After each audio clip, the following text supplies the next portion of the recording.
네, 딜스테스 다냐 선생 함께하겠습니다. 안녕하세요. 안녕하세요. 네, 안녕하십니까. 네, 뉴욕 증시 이야기 해봐야 되는데 우리 다냐 선생이 어제 주셨던 피플바이오가 하루 만에 상한가 가서요.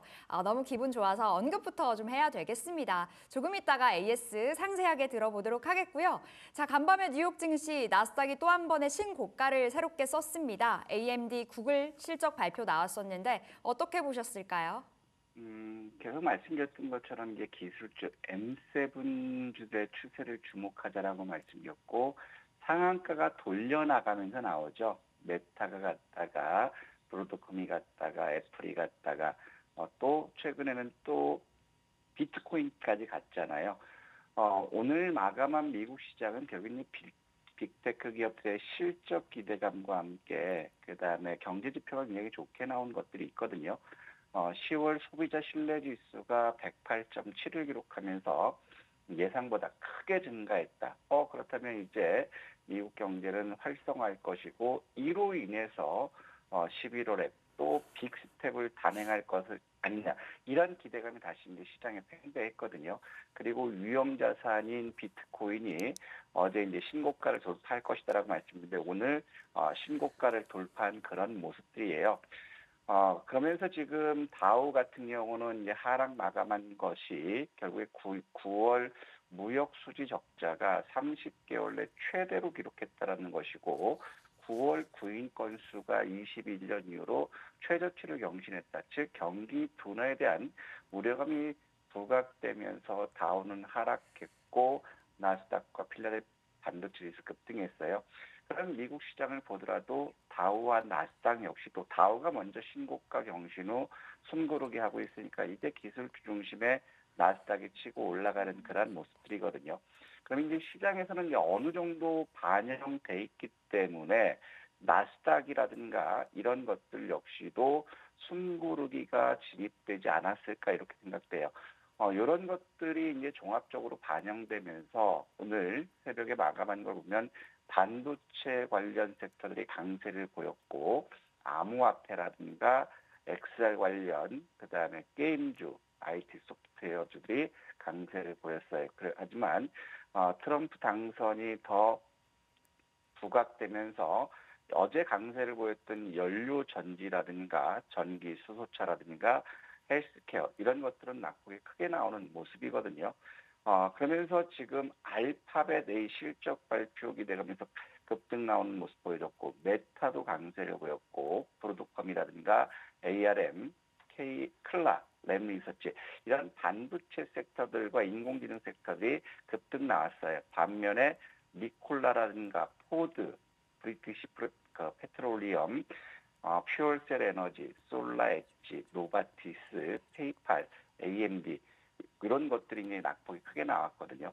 그러면 여기서 보더라도 오늘 시장은 국내 시장도 역시 반도체 쪽으로 매기가 들어올 수 있지 않나 이런 말씀드리고 싶고 ETF 시장을 보면 다우나스닥과는 조금 차이가 있어요. ETF 시장에서는 상승률 1위가 통신이에요. 통신은 여러분 계속 말씀드렸던 것처럼 연말 연초가 성수기 시즌이기 때문에 실적 개선 기대감이 있다라고 계속 말씀드렸는데 미국 시장의 통신 섹터가 가장 강한 상승을 보였고 그다음에 비트코인이 신고가를 경신하면서 가상화폐가 움직였고 그다음에 알파벳 A가 강세를 보이면서 클라우드라든가 인공지능 이런 섹터들이 강세를 보였죠. 아울러서 반도체와 보안까지 같이 움직이는 그런 모습이기 때문에 오늘 코스닥 중심의 기술주들 나쁘지 않을 거다 이렇게 보여지고 반면에 이제 트럼프가 부각되니까 테마주로 부각돼서 급등을 했던 대마 섹터들이 약세를 보여주고 있고 그다음에 신규 발주 착공이 감소했다라는 것 때문에 건설 섹터들이 지속적으로 약세 기조를 면치 못하고 있거든요. 또 2차 전지와 바이오테크, 재생에너지 마찬가지로 약세를 보였다라는 겁니다. 그러면 여기서 우리가 한번 살펴봐야 될 것들이 어떤 거냐면 오늘 시장에서도 이제 신고가 경신 후에 조정을 받다가 다시 강세 기조를 유지했다라는 거예요. 먼저 메타를 보면 메타는 지난 10월 7일 신고가 경신 후에 한 달 가까이 숨고르기 나왔다. 이제 신고가 목전까지 오고 있죠. 2% 이상 상승하는 모습 보여줬고, 그다음에 브로드컴을 보더라도 마찬가지예요. 10월 9일 신고가 경신 후에 지금 숨고르기 바닥 다지기 들어갔다가 결국에 4% 이상 강세 기조를 보여줬다라는 거고, 또 알파벳 같은 경우도 그동안 박스권 내에서 움직이다가 187불 대 박스권 상향 돌파하는 모습 보였어요. 그러면 이거 역시도 클라우드라든가 인공지능 섹터들 긍정적으로 볼 수 있다라는 거고, 그다음에 AMD를 보더라도 마찬가지거든요. AMD도 결국에 박스권에서 움직였다가 직전 고점 174불에서 밀렸다 지금 반등 나오는 이런 모습이면 결국에 인공지능 반도체 섹터들에 대해서는 오늘도 매기가 확산될 수 있지 않을까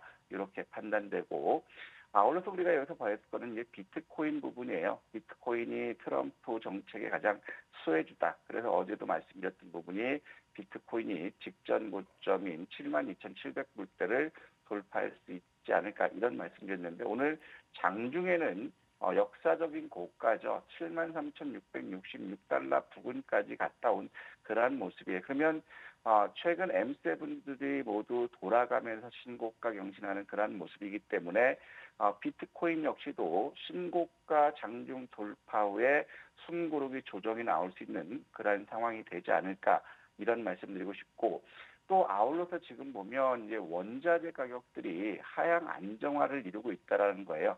이런 부분들은 지금 원화 약세에 따른 반대로 수입주들에 대한 부담감을 다소 줄여드릴 수 있다라는 것이고, 그다음에 금이라든가 이런 것들을 제외하고 불이라든가 알루미늄, 니켈 이런 것들이 약세를 보였다라는 것은 결국에는 수요 둔화를 의식한 하락이지 않을까. 그렇다면은 미국 시장 역시도 대선 이후에는 경기 둔화에 따른 그러한 우려감들이 부각될 수 있다. 그렇기 때문에 대선 결과 나오기 직전까지는 여전히 종목 장세 지속될 것이기 때문에 이슈 섹터들에 대해서 우리가 적극적으로 수익 추구 전략이 지금 유리하지 않을까 이런 말씀드리고 싶습니다.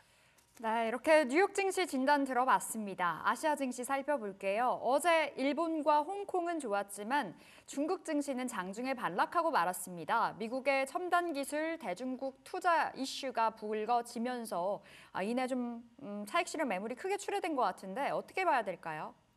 중국은 박스권으로 보셔야 돼. 아직까지는 경기 부양에 대한 이슈가 남아있는 그러한 부분이죠. 그다음에 765조 원에 대해서 투자 금액을 확대했다라는 것이고, 또 인민은행에서도 RP 3,828 억 위안을 매입했다라는 거예요. 그러면 시장에 유동성을 공급했다라는 거죠. 그래서 경기 부양 의지는 있지만 어제 심천이나 상해 지수가 하락했던 부분들은 제일 첫 번째로는 유럽연합이 중국산 전기차에 대해서 관세를 확정했다. 이 발표가 나오면서 하락하는 모습 보여줬고, 그다음에 지도부들 간부들 회의에서 과연 얘들이 어떤 정책을 내보낼까, 정책에 대해서 아직까지 긴가민가 한 그런 부분이기 때문에 부동산 섹터들이 약세를 보이면서 하락을 했다는 것이죠. 그리고 미국 역시도 12월 1일부터 인공지능 반도체라든가 AI, 양자마 같은 최첨단 기술에 대해서 대중국 무역 통제 부분이 있기 때문에 이제 새롭게 미국과 중국의 무역 분쟁 갈등이 일어나서 하락의 빌미가 됐지만, 중국 증시는 말씀드렸던 것처럼 박스권으로 움직인다. 그렇기 때문에 먹을 것이 좀 있어 보인다라고 말씀드리고 싶고, 자, 일본은 이제 아이러니하게도 어제 상황에서 엔달러 환율이 153엔까지 엔화가 약세를 보이면서 결국에 지수가 반등을 했거든요. 그리고 지금 상황에서 과반 의석은 확보에 실패했지만 결국에 연립 정부를 유지할 것이다. 그렇다면 연정을 구성했을 때 현재 금융 완화 정책은 유지될 것이다. 이런 것들이 복합적으로 반영됐거든요. 하지만 지금 일본 역시도 장기 금리가 상승하고 있어요. 그러면 금리 인상은 11월이 됐든 12월이 됐든 인상은 불가피하다라는 거죠. 그래서 니케이 지수는 엔화가 약세면 올라가고 엔화가 강세면 떨어지는 그러한 전형적인 시장이다. 그래서 먹을 것이 좀 없어 보인다. 이렇게 판단됩니다. 네. 국내 증시에서는 어디 좀 수익을 낼 만한 그런 구간인지를 봐야 될 시점인 것 같습니다. 삼성전자 연이은 상승에 많은 개인 투자자분들, 저희 방송국에서도 삼성전자 이거 사도 되나 혹은 반대로 더 좀 조정을 단기적으로 보일 수 있지 않을까라는 우려가 좀 있고 있는 상태인데 어떻게 보세요? 반도체주에 대한 투자 더 지금 시점에서 확대해도 된다라고 보십니까? 저는 아직 확대는 조금 시기상조 같아요. 제가 네. 계속해서 강조드렸던 부분은 삼성전자는 52,000원에서 55,000원 사이에선 바닥이 나올 거다. 그러면 음, 55,000원 부근이면 우리가 100주를 산다고 하면 네. 한 30주 정도만 먼저 사보고 음, 나머지는 53,000원 전후에서 분할 매수 이런 말씀드렸거든요. 네. 일단 지금 트럼프가 얘기하는 IRA 폐지, 그다음에 반도체 칩스법 폐지 이런 걸 주장하고 있지만 결국에는 국제법이기 때문에 쉽게 폐지하기는 어려울 거라는 거예요. 하지만 반대로 이것을 폐지 못한다면 관세를 부과하는 이러한 정책들이 있는 그러한 상태이기 때문에 반도체 쪽들은 트럼프 당선 시에는 조금 부담스러울 수 있는 그런 상황이 될 수 있지 않을까 이렇게 생각되고 있고요. 그래서 미국이 첨단 산업 보호무역 기조를 유지하는 그런 기조기 때문에 반도체와 2차 전지 섹터들은 당분간 숨고르기 하는 그런 모습을 보여줄 것 같아요.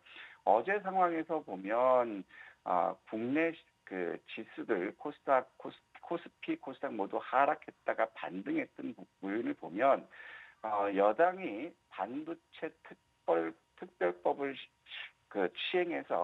추진해서 인공지능 산업 육성법을 추진하겠다. 어제 발표가 나왔고 그다음에 금투세 부분에 대해서 논의를 하겠다. 어제 오후 이런 부분이거든요. 이런 것들이 나오면서 결국에는 외국인들이 또 선물 가지고 장난질을 했어요. 어제도 외국인들 선물 매도 반복되면서 쥐수를 쥐고 흔든 그러한 모습인데 여기서 보더라도 단기적으로는 박스권 하단이 어느 정도 확인된 모습이거든요. 그러면 단기적으로 코스피 같은 경우는 박스권 하단이 확인됐다면 결국에 단기적으로 반등을 할 수 있는 그러한 기회가 되지 않을까 이렇게 생각되고요.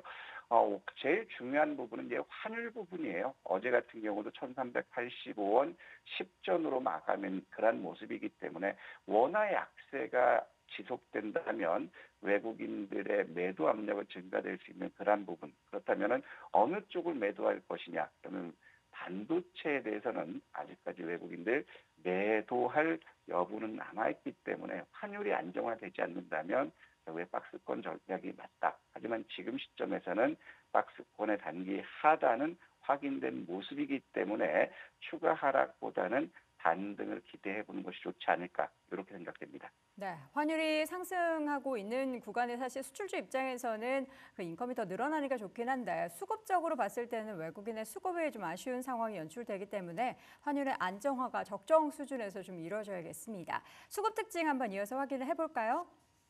어제 같은 경우 이제 반전에 성공했지만 코스피 거래대금은 9조 3천억, 9조 원대에서 움직이고 있는 그런 모습이고 네. 코스닥은 4조 8천억에서 있다가 어제 5조 3천억까지 왔거든요. 그러면 우리가 통상 거래 바닥은 주가 바닥일 확률이 높다라고 보고 있지만 반대로 이제 지금까지처럼 수급이 붕괴된 상태는 한 단계 더 밀렸다 올라갈 그런 가능성도 있다라는 거예요. 그래서 투자 심리가 굉장히 좋지 않은 상황이고 어제 같은 경우에도 외국인들은 코스피, 코스닥, 선물 모두 매도 전환하는 그런 모습 보여줬어요. 그리고 기관들도 매도 전환했다가 코스피, 코스닥 병아리 눈물만큼 순매수 전환한 그런 모습인데 결국에 어제는 수급상으로 지수가 꼬리를 만들고 상승했다라는 것보다는 외국인들 선물이에요. 어제도 보면 9시 38분까지 외국인들은 1,440억 이상 매도를 보였다가 불과 1시간 후인 10시 38분에는 1,382억 순매수했어요. 그러면 결국에 어제 같은 경우도 2,800억 이상 선물 가지고 장난질을 했거든요. 그러다가 2시 21분에 다시 441억 순매도 전환했고 또 3시에는 987억 순매수 전환했거든요. 롤러코스터를 만들었어요. 그러다 마감에 159억 순매도로 그 마감한 그러한 국면이기 때문에 지금 시장은 수급이 깨진 그러한 상황이기 때문에 외국인들의 선물에 따라서 지수 변동성은 보여줄 수 있다. 그래서 오늘 같은 경우로 우리가 보더라도 대략적으로 약 1,500억 정도 매수가 유입된다면 오늘 어제 고점 돌파할 수 있는 시도가 나오지 않을까 싶습니다. 네. 자, 오늘 일정 보면서 집중적으로 전략 한번 마련해 보도록 하겠습니다. 오늘 보니까 약간 그린 에너지 관련한 이슈가 좀 많네요. 그린 에너지 쪽은 워낙 낙폭이 컸고 트럼프와 현 정부 정책의 피해 섹터였거든요. 그래서 지금 보면 거래량도 바닥이고 네. 주가도 바닥이에요. 그래서 이제 그린 에너텍이라든가 그다음에 탄소 녹색 위원회 회의가 있어서 이제 이런 쪽이 이제 반등 볼 수 있지 않을까 싶었는데 미국 시장에서 신재생 에너지가 크게 하락했거든요. 그러면 오늘 시장에서 우리가 봐야 될 부분들은 내일 새벽이죠. 오늘 오후나 내일 새벽에 미국의 릴리라든가 바이오젠이라든가 암젠 같은 바이오 섹터들의 실적 발표가 나와요. 릴리나 바이오젠이 부각받았던 부분은 바로 비만 치료제죠. 그렇기 때문에 실적 개선에 대한 기대감 때문에 릴리와 바이오젠은 실적이 호전됐을 때 결국에 비만 치료제들이 반등 나올 수 있는 그런 부분이 잘 봐야 될 거고요. 그러면서 또 한미 안보 협회 회의가 있어요. 그러면 결국에는 방산이나 이런 쪽이 되겠죠. 그리고 수소의 날, 저는 이제 수소에 대해서는 굉장히 긍정적으로 보고 있어요. 현대차라든가 혼다라든가 투자를 많이 하는 그런 상황인데 트럼프가 한 말이 있죠. 이런 수소 폭 걸어다니는 날아다니는 폭탄 같다고 했기 때문에 미국에서도 역시 수소에 대해서는 투자를 집행하지 않을 것 같은 그러한 부분이에요. 하지만 국내는 현대와 혼다 투자라는 그런 부분이고 수소 섹터들 실적 부진에서 바닥권이지만 이제 낙폭과대 그래서 이런 것들 그린 에너지 맥락으로 해서 같이 봤으면 좋겠습니다. 따라서 오늘 우리가 또 집중한다면 여전히 1순위는 반도체가 되겠죠. 그리고 썩어도 준치라고 지금처럼 금리 인하 시점에서는 바이오 쪽이 움직이고 있고 트럼프가 되든 누가 되든 바이오 섹터는 수혜 섹터로 볼 수 있다라는 거죠. 그리고 지금 비트코인이 사상 신고가 부분까지 갔다 밀렸기 때문에 암호화폐가 강세를 보였고 인공지능 섹터도 역시 낙폭 과대죠. 그리고 보안 이것들이 시간에서 움직였기 때문에 이런 섹터도 우리가 봤으면 좋겠습니다. 네.